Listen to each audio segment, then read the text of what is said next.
प्यारे बच्चों, आज मैं आप लोगों को कक्षा 10 गणित द्विघात समीकरण के प्रश्नावली 4.3 के प्रश्न संख्या 4, 5 और 6 तक के प्रश्नों को बताने का प्रयास करूंगा।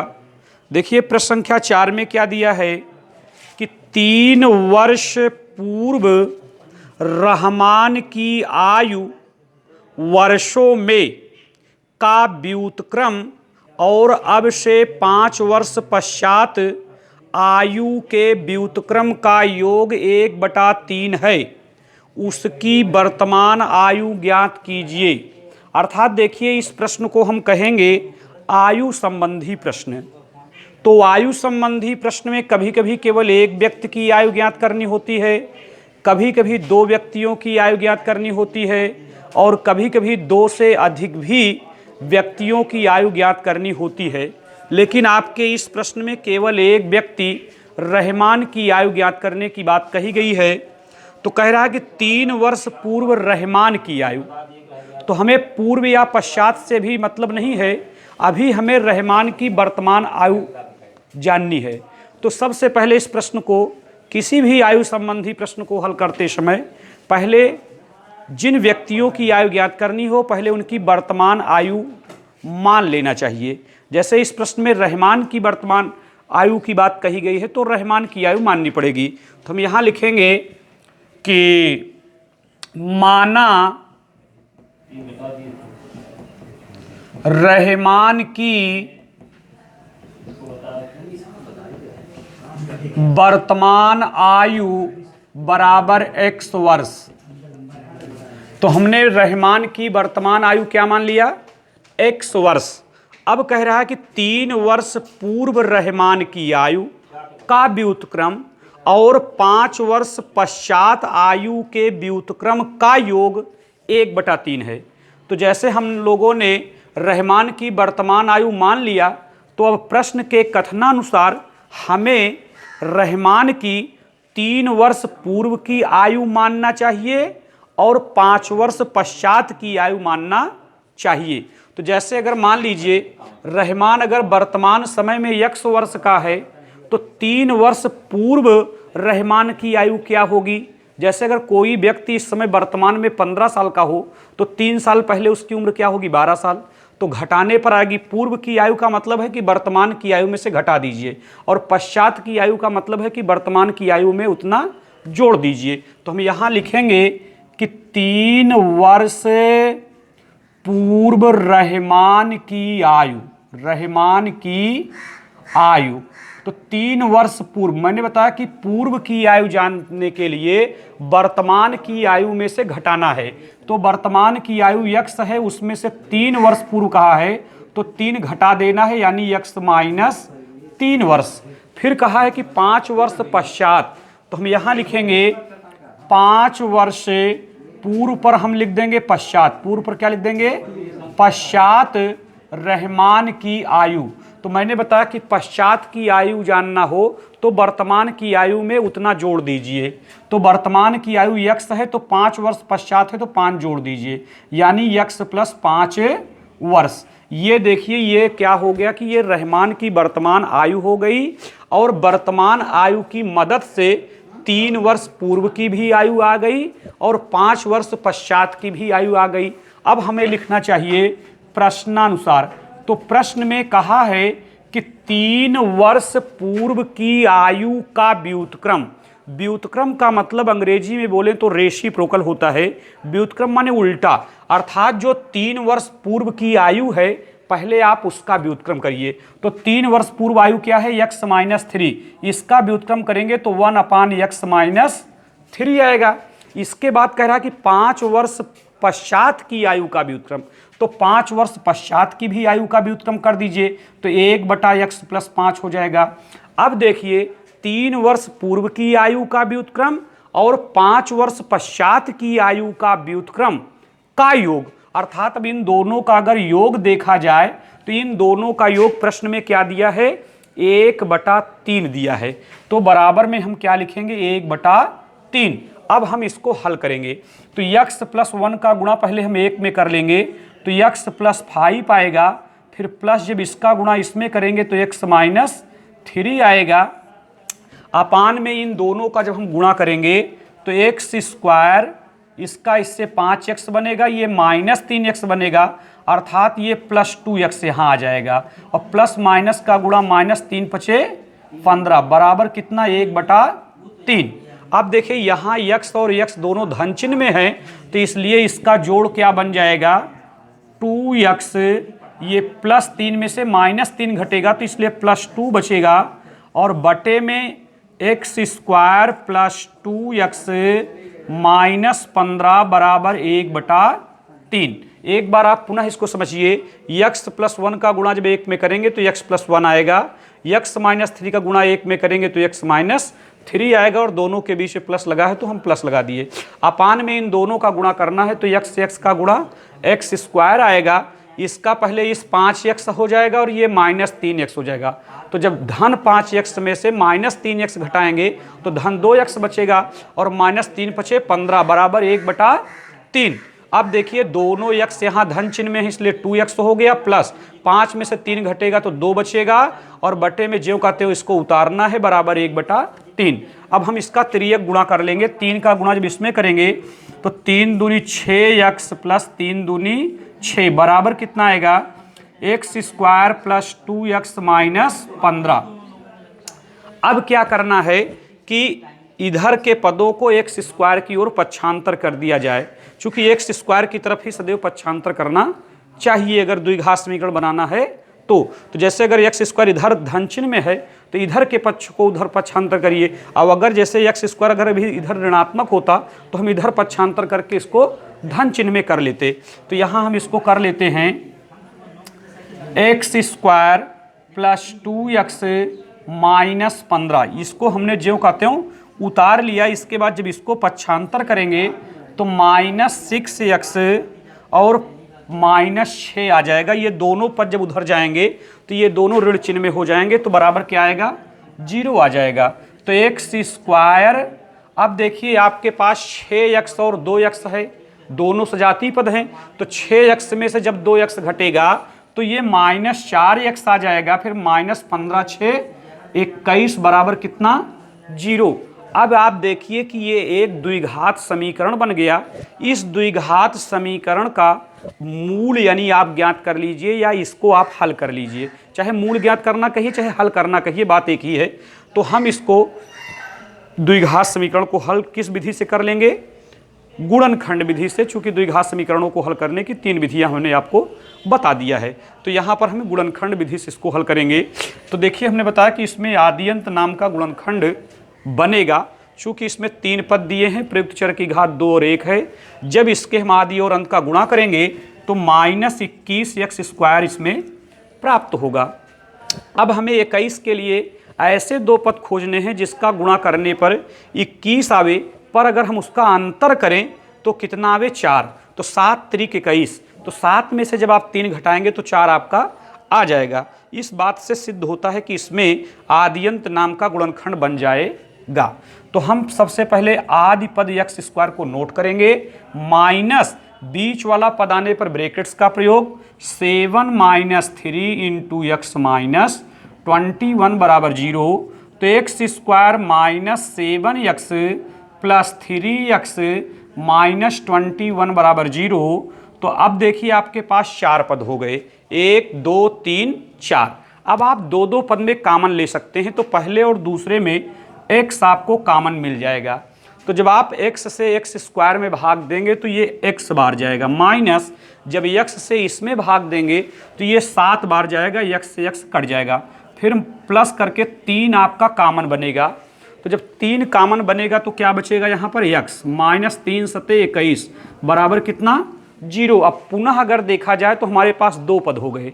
अब इन दोनों पदों में देखिए तो x माइनस 7 कॉमन के रूप में है, तो हम x माइनस 7 कॉमन ले लेंगे तो बचेगा क्या x प्लस 3 बराबर कितना 0।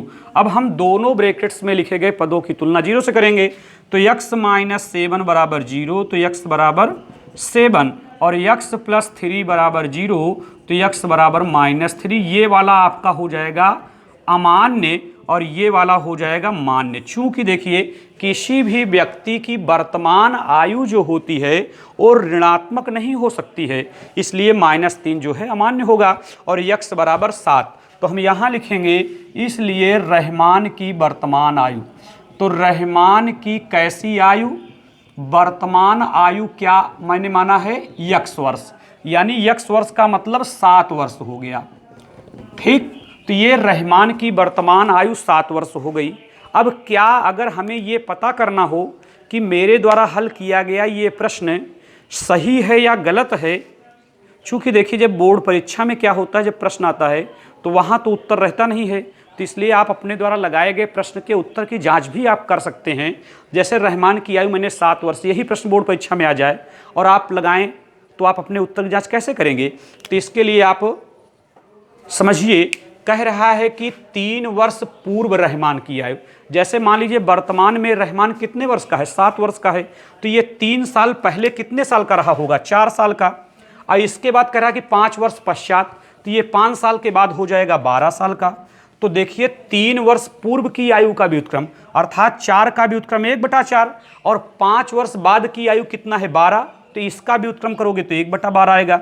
अब अगर इन दोनों का जोड़ किया जाए और जोड़ करने पर अगर जो प्रश्न में 1/3 दिया है वो अगर आ जाए तो जानिए कि मेरा उत्तर सही है, नहीं तो गलत है। तो आप 4 12 का एलसीएम निकालेंगे तो 12 आएगा। 4 तिहाई 12, 3 बार गया 3 एकन्नम 3 प्लस 12 एकन्नम 12, तो 1 एकन्नम 1 3 1 4/12, तो 4 एकन्नम 4 4 तिहाई 12 अर्थात 1/3 आ गया, जो कि मेरे प्रश्न में दिया हुआ है।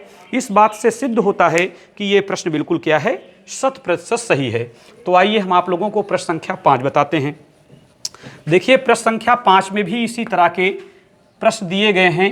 तो इस प्रश्नावली में जितने भी प्रश्न बचे हुए हैं सभी द्विघात समीकरणों के अनुप्रयोग पर आधारित प्रश्न हैं, अर्थात कुछ स्टेटमेंट दिया रहेगा, उसे पढ़कर आपको द्विघात समीकरण बनाना होगा, तत्पश्चात उसको हल करके उसका मूल उत्तर ज्ञात करना पड़ेगा। जैसे देखिए प्रश्न संख्या 5 में क्या दिया है? प्रश्न संख्या 5 में कह रहा है कि एक क्लास टेस्ट में शेफाली के गणित और अंग्रेजी में प्राप्त किए गए अंकों का योग 30 है। गणित और अंग्रेजी में प्राप्त किए गए अंकों का योग कितना है? 30 है। तो देखिए गणित और अंग्रेजी दोनों में प्राप्त किए गए अंकों का योग 30 है ना। अच्छा, आगे कह रहा है कि यदि उसको गणित में 2 अंक अधिक और अंग्रेजी में 3 अंक कम मिले होते तो उनके अंकों का गुणनफल 210 होता। उसके द्वारा दोनों विषयों में प्राप्त किए गए अंक ज्ञात कीजिए। तो यहाँ देखिए 2 विषय हैं, गणित और अंग्रेजी में प्राप्त किए गए अंकों का योग 30 है। अब हम इस प्रश्न को हल करते समय गणित और अंग्रेजी इन दोनों विषयों में से किसी एक विषय का अंक हम मान लेंगे कि माना उसके द्वारा गणित में या अंग्रेजी में फला अंक प्राप्त किए गए। तो इस प्रश्न को हल करते समय हम यहाँ लिखेंगे कि माना शेफाली ने किस में भैया? गणित, पहला विषय तो गणित में ही हम मान लेते हैं कि माना शेफाली ने गणित में x अंक प्राप्त किया, x अंक प्राप्त किया, तब अंग्रेजी में कितना प्राप्त किया होगा? तब अंग्रेजी में प्राप्त अंक। अब इस बात को आप अपने से जान सकते हो कि जैसे गणित और अंग्रेजी अर्थात ये मैथ प्लस इंग्लिश, तो मैथ प्लस इंग्लिश दोनों विषयों को मिलाकर तो उसने 30 अंक प्राप्त किया है, ठीक है ना। तो जिसमें से हमने गणित का मार्क क्या मान लिया? x, और प्लस अंग्रेजी का हमको मानना है तो प्लस हम इंग्लिश लिख देंगे बराबर 30। तो अगर हमें इंग्लिश बराबर जानना हो तो क्या होगा? 30 प्लस x को यहाँ पक्षांतर कर दीजिए -x हो जाएगा। तो हम तब अंग्रेजी में प्राप्त अंक हो जाएगा 30 - x, ठीक ना। तो इस प्रकार से शेफाली ने माना गणित में x अंक प्राप्त किया और अंग्रेजी में 30 - x अंक प्राप्त किया, ठीक। अब अगली शर्त है कि यदि उसको गणित में 2 अंक अधिक, यदि उसको गणित में 2 अंक अधिक अर्थात जितना उसको अंक मिला हुआ है उससे 2 अंक अधिक मिलता, किस विषय में? गणित में। तो हम यहां लिखेंगे प्रश्नानुसार गणित में प्राप्त अंक। गणित में प्राप्त अंक, तो गणित में हमने क्या माना है, यक्स अंक माना है, लेकिन उसको 2 अंक और अधिक मिले होते, तो अर्थात यक्स के बजाय यक्स प्लस 2 अंक। ठीक, और कह रहा है कि अंग्रेजी में 3 अंक कम मिले होते, अर्थात अंग्रेजी में जितना प्राप्त किया है उससे 3 अंक कम प्राप्त करती। तो यहां लिखो अंग्रेजी में प्राप्त अंक, अंग्रेजी में प्राप्त अंक। तो अंग्रेजी में कितना, 30 माइनस यक्स माइनस 3, अर्थात हो जाएगा 27 माइनस यक्स अंक। ये हो गया आपका अंग्रेजी में प्राप्त अंक। ठीक ना, चूंकि देखो प्रश्न में कहा कि गणित में 2 अंक अधिक पाती, तो अर्थात जहां यक्स अंक है वहां यक्स के बजाय 2 और पाती, तो यक्स प्लस 2 अंक। और अंग्रेजी में 3 अंक कम पाती, तो 30 माइनस यक्स में से आप 3 घटा दीजिए, तो आपका 30 में से 3 घटेगा तो 27 माइनस यक्स अंक प्राप्त हो गया। अब आगे उसकी शर्त है कि 3 अंक कम मिले होते तो उनके अंकों का गुणनफल, तो यहां पर यह सवाल करना है किसके अंकों का गुणनफल, माने इसके और इसके जो प्रारंभ में माना गया है उसके अंकों का गुणनफल, या अभी जो माना गया उसके अंकों का गुणनफल। तो जो अब माना गया है, ये जो 210 जो गुणनफल दे रहा है, ये बाद की शर्त पर 210 दे रहा है ना, कि यदि उसको गणित में 2 अंक अधिक और अंग्रेजी में 3 अंक कम मिले होते तो उनके अंकों का गुणनफल 210। तो यहां लिखेंगे हम प्रश्नानुसार लिख कर हम यक्स प्लस 2 में गुणा कर देंगे किससे, 27 माइनस यक्स बराबर कितना, 210। ये आपकी बात क्लियर हो गई। 210 गुणनफल चूंकि कहा तो गुणनफल में कर दे रहा हूं, x plus 2 into 27 minus x बराबर 210। अब हम इस पर कैलकुलेशन करेंगे, तो जब हम 27 का गुणा यक्स में करेंगे तो 27 यक्स आएगा, प्लस 27 दूना 54 होता है, माइनस यक्स से गुणा करेंगे तो माइनस एक्स स्क्वायर, और जब माइनस यक्स से 2 में करेंगे तो माइनस 2 यक्स बराबर 210। ठीक ना, ये हमारा गुणनफल प्राप्त हो गया। अब हमको ये देखना है कि ये 27 यक्स का सजातीय पद, इसमें 2 यक्स है, तो घटाने पर ये 25 यक्स बचेगा, और प्लस 54 है तो 54 रहेगा, माइनस एक्स स्क्वायर है तो माइनस एक्स स्क्वायर रहेगा। 210 को हम पक्षांतर कर लेते हैं, माइनस 210 बराबर कितना, 0। अब हम सबसे पहले एक्स स्क्वायर वाले पद को लिखेंगे, तो एक्स स्क्वायर के रूप में माइनस एक्स स्क्वायर है केवल सिंगल, तो हम माइनस एक्स स्क्वायर लिख लेंगे। इसके बाद हम यक्स वाले पदों को लिखेंगे, तो यक्स वाले पद में केवल 25 यक्स ही मेरे पास दिखाई दे रहा है, तो हम 25 यक्स लिख लेंगे प्लस चिन्ह में।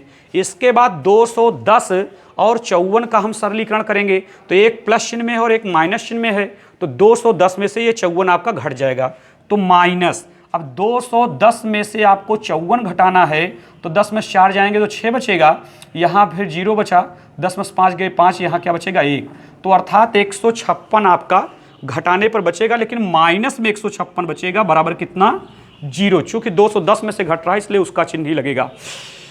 अब आप देखें कि द्विघात समीकरण ये बन जा रहा है, क्योंकि ये द्विघात बहुपद है और इस द्विघात बहुपद के बराबर में 0 दिया है, अर्थात ये द्विघात समीकरण है। लेकिन आप जानिए कि किसी द्विघात समीकरण का जो एक्स स्क्वायर वाला पद रहे वो हमेशा सदैव प्रयास करना चाहिए कि प्लस चिन्ह में ही रहे। तो चूंकि यहाँ पर माइनस चिन्ह में है इसलिए इसको धनात्मक बनाने के लिए हम -1 कॉमन ले लेंगे। जब -1 कॉमन लेंगे तो ये एक्स स्क्वायर हमारा पॉजिटिव हो जाएगा और ये वाला हमारा -25x निगेटिव में हो जाएगा और ये प्लस में हो जाएगा 156 बराबर कितना 0। अब ये हमारा एक द्विघात समीकरण बन गया। इस द्विघात समीकरण को हम हल करके x का मान निकालेंगे और जो x का मान आएगा वही गणित में प्राप्त अंक होगा और फिर 30 में से x का मान घटा देंगे तो अंग्रेजी का आ जाएगा। तो देखिए इसमें आद्यंत नाम का गुणनखंड बन रहा है। तो देखिए अगर 156 का हम ऐसा दो खंड करें जिसका जोड़ 25 हो तो 13 और 25 का गुणा करेंगे तो 156 आ जाएगा। तो 13 और 25 का जोड़ करेंगे तो 25 भी आ जाएगा और 13 और 12 का गुणा करेंगे तो 156 भी आएगा। तो हम इसको लिखते हैं एक्स स्क्वायर माइनस यहाँ लिखेंगे 13 प्लस 12 इंटू यक्स प्लस 156 बराबर कितना 0।